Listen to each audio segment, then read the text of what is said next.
Hello दोस्तों, welcome to तुई brain वॉक्स। एक बार फिर से आपका स्वागत है हमारे यूट्यूब चैनल दी ब्रेन वॉक्स में। दोस्तों, आज हम बात कर रहे हैं एमपीटेट वर्ग 2 एग्ज़ाम के बारे में। जैसा कि आपको पता है, एमपीटेट वर्ग 2 के एग्ज़ाम मेंस के फॉर्म फिल होना स्टार्ट हो चुके हैं और फॉर्म फिलअप की डेट जो है वो 28 जनवरी से 11 फरवरी तक है। यानी कि आपका डेट कल से स्टार्ट हो चुके हैं और अब रनिंग में है। तो इससे पहले कि आप फॉर्म फिल करें, आपको किन बातों का ध्यान रखना है, किन बातों का आपको ख्याल रखना है जिससे कि आप सही से अपना फॉर्म फिल कर सकें और आपको कोई प्रॉब्लम ना आए, इन्हीं बातों पर आज हम चर्चा करेंगे अपने इस वीडियो में। तो सबसे पहले, अगर आप हमारे चैनल पर पहली बार आए हैं तो इसको सब्सक्राइब करें, लाइक करें और शेयर करें इस वीडियो को ज़्यादा से ज़्यादा लोगों तक, जिससे कि ये खबर सब तक पहुँच सके। दोस्तों, एमपीटेट वर्ग 2 मेंस में वही फॉर्म भर सकते हैं जिन्होंने प्री क्वालिफाइड किया है। सबसे पहले आपको ये पता होना चाहिए कि एमपीटेट वर्ग 2 चयन परीक्षा जो कि प्री के बाद हो रही है, पहले केवल एक ही परीक्षा होती थी, अब 2 परीक्षाएं होती हैं। तो ये पहली बार है कि एमपीटेट वर्ग 2 में, यानी कि माध्यमिक शिक्षक के लिए, ये सेकेंड टाइम्स एग्ज़ाम्स लिया जा रहा है। यानी कि जो अभ्यर्थी प्री क्वालिफाई कर चुके हैं, चाहे वो 2018 वाला क्वालिफ़ाई किया हो या 2023 वाला क्वालिफ़ाई किया हो, दोनों ही तरह के अभ्यर्थी इसमें एलिजिबल हैं। लेकिन सीटेट को, जैसा कि आपको पता है, एमपीटेट में मान्यता नहीं दी जाती है या एमपी में मान्यता नहीं दी गई है। इस एग्ज़ाम में स्पेशली अभी तो एलिजिबल नहीं है, तो सीटेट वाले इसमें फॉर्म नहीं भर सकते हैं, ये आपको पता होना चाहिए। तो जितने भी सीटेट वाले अभ्यर्थी हैं वो परेशान ना हो, वो अभी इस एग्ज़ाम में फॉर्म नहीं भर सकते। लेकिन हो सकता है कि आगे आने वाले टाइम में जो एग्ज़ाम्स हों उनमें उन्हें एलिजिबल कर दिया जाए। लेकिन फ़िलहाल के लिए केवल एमपीटेट प्री क्वालिफाइड, यानी कि पात्रता परीक्षा जिन्होंने पास की हुई है, वही इसमें फॉर्म भर सकते हैं। दूसरा इम्पॉर्टेंट फैक्ट ये है कि आपको चयन परीक्षा में फॉर्म उसी सब्जेक्ट से फिल करना है जिस सब्जेक्ट से आपने बीए यानी कि ग्रेजुएशन में तीनों वर्षों में मुख्य विषय के रूप में पढ़ाई की हो। यानी कि आपका सब्जेक्ट कॉम्बिनेशन सही होना बहुत ज़रूरी है, जो बाद में प्रॉब्लम्स क्रिएट ना करे। क्योंकि ऐसा कई बार देखा गया है कि सब्जेक्ट कॉम्बिनेशन के कारण भी कई अभ्यर्थियों को बाहर होना पड़ता है।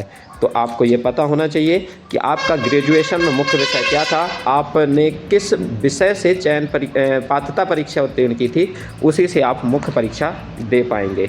अगर हम आगे और बात करें, जिस चीज़ का आपको ध्यान रखना है, वो है बहुत ही इम्पॉर्टेंट चीज़। आपको मध्य प्रदेश के रोजगार में पंजीकृत होना अति आवश्यक है। मध्य प्रदेश के ज़िले से आपको पंजीकृत होना, रोजगार पंजीयन, जीवित पंजीयन की बात की गई है।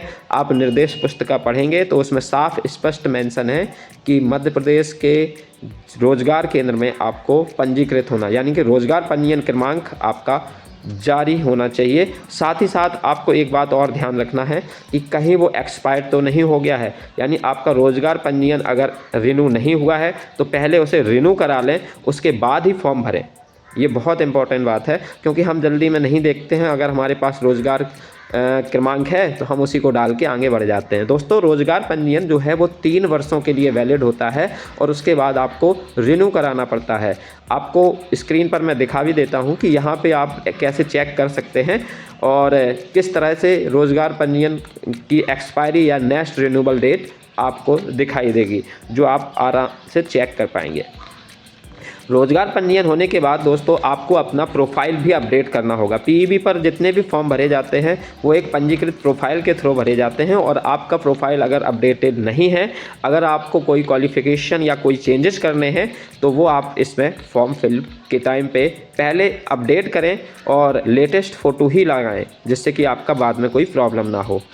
एक और इम्पॉर्टेंट चीज़ मैं यहाँ पर बताना चाहूँगा, जैसा कि अभी रूल्स में स्पष्ट कर दिया गया है कि जितने भी पात्रता परीक्षा वाले अभ्यर्थी 90 से कम अंकों पर पात्र हुए हैं, यानी कि किसी कैटेगरी से पास हुए हैं, चाहे वो ईडब्ल्यूएस हों, चाहे वो आपके ओबीसी हों, चाहे वो किसी भी हों, तो वो केवल वही कैटेगरी के फॉर्म में एलिजिबल होंगे जिससे वो पास करके आए हैं। यानी कि सामान्य वर्ग की सीटों पर 90 से कम अंक प्राप्त करने वाले अभ्यर्थी अपना दावा नहीं कर सकते। लेकिन इसका मतलब ये बिल्कुल नहीं है कि वो ओपन की सीट पर अपना दावा नहीं कर सकते हैं। अगर आपका 90 से प्लस स्कोर है, बेशक आपने EWS लगाया है या आप OBC के छात्र हैं, तो आप जनरल की सीट्स ले सकते हैं। लेकिन अगर आपका 90 से कम अंक हैं तो आप जनरल की सीट नहीं ले पाएंगे। ये आपको पता होना चाहिए, ये आपको स्पष्ट बता देता हूँ मैं, ठीक है। तो दोस्तों, ये कुछ बातें थी जो आपको इस फॉर्म फिल से पहले पता होना चाहिए। तो best of luck for your exams, अच्छे से तैयारी कीजिए। और अगर कोई डाउट है आपका तो आप हमें कमेंट बॉक्स में ज़रूर पूछें और सब्सक्राइब करें द ब्रेन बॉक्स को ऐसे ही इम्पॉर्टेंट अपडेट्स के लिए।